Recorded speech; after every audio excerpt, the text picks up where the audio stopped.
Have you ever wondered what could elevate Neverwinter's combat system to a whole new level? Roll it.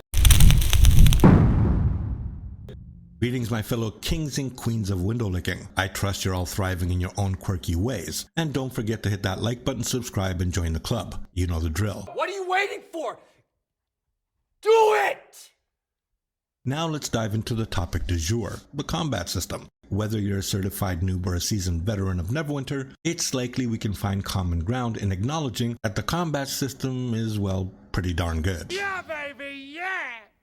It might not clinch the title for the absolute best, but it certainly doesn't belong at the bottom of the barrel. I would very comfortably rank it among the top 6 or 7 combat systems that existed or exists in the mmorpg realm. Of course, opinions may vary, and some diehard fans might argue it's the indisputable champion, and I respect their passion, but stepping back and looking at the facts without bias places the combat system in a commendable and very respectable spot within the hierarchy of mmorpg combat systems, but definitely not at the top. Neverwinter's combat system is very addictive for anyone who has been playing it for a while, and a magnet for new players, drawing them in with its beautiful simplicity. The game avoids overwhelming players with an excessive amount of skills in battle, striking a balance that is not overly complicated. While there's a strategic way for optimizing damage, healing, or tanking, this doesn't convolute the overall gameplay. The system's appeal is further heightened by its responsiveness and overall great feel. Even for newcomers, the game's lack of excessive complexity becomes apparent early on. It's easy to understand, and the recognition of limited choices doesn't hinder the experience. In fact, it contributes to a more enjoyable time with fewer concerns. True, top-tier players showcase more skill and performance, but the combat system isn't so complicated that one can't eventually learn and rise to their level. Yet, beneath the surface of legitimate skill advancement, there lurks a darker side. Some players exploit glitches and unintended interactions, gaining an unfair advantage. This isn't me just burning out random shit for the sake of it. It's a reality that is really happening, especially within those closed elite circles that do testing and what have you. While I won't delve into the specifics, let's just say I have friends in every circle who whisper sweet nothings into my ears.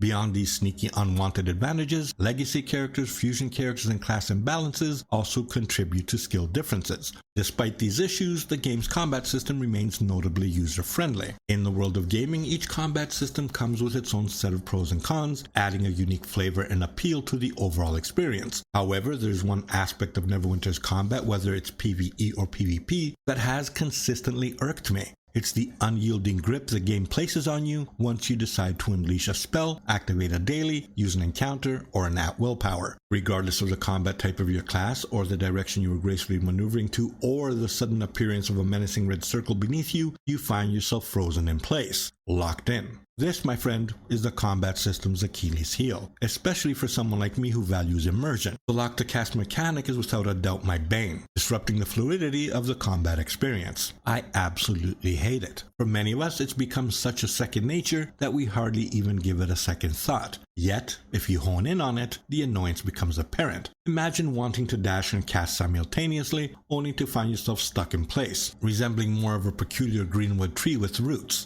Look at your goddamn boots! For Christ's sakes, it's starting to grow roots! I have a feeling that implementing the ability to cast while moving isn't something they can achieve at all, primarily because, although not entirely certain, I suspect the game engine might pose limitations. So the logical question follows. But if it is within their capabilities, what could be the reason for not incorporating it? And I want to be clear here. I'm not placing blame on the developers, unless of course it turns out to be feasible and they're intentionally keeping us from casting while in motion. While there are undoubtedly other tweaks that could enhance the combat experience, the charm of Neverwinter's combat system lies in its current design. Its unique magic stems from maintaining a balance that avoids unnecessary complexity, making it special in its own right. And by balance, I don't mean class balance, I mean the combat balance, the actual skills that you are using. And I'm fairly confident that no one would raise objections if the system allowed for free movement while using abilities. While it would be a welcome change, it seems highly improbable. I mean, they haven't introduced it in the past decade, so it's tough for either of us to expect a sudden shift now, isn't it? So what do you guys and girls think? Do you reckon the combat system would level up significantly if we weren't stuck in one spot every time you unleashed an ability? I get that it's probably more of an engine restriction than a developer oversight. I still think it's fun to speculate and chat about it. I mean, can you guys imagine how fucking awesome it would be if we could move and use our powers at the same time? I swear, if they did that and it was possible, I'd be running around with a constant erection. About the butt, no finger reference, about the butt. Not even fucking kidding. Anyways, let me know what you guys think in the comments below. What do you think would make the combat system better? Did you guys spot anything that I didn't? And if so, I'd love to hear about it in the comments. Now go tickle your balls or something. I got shit to do.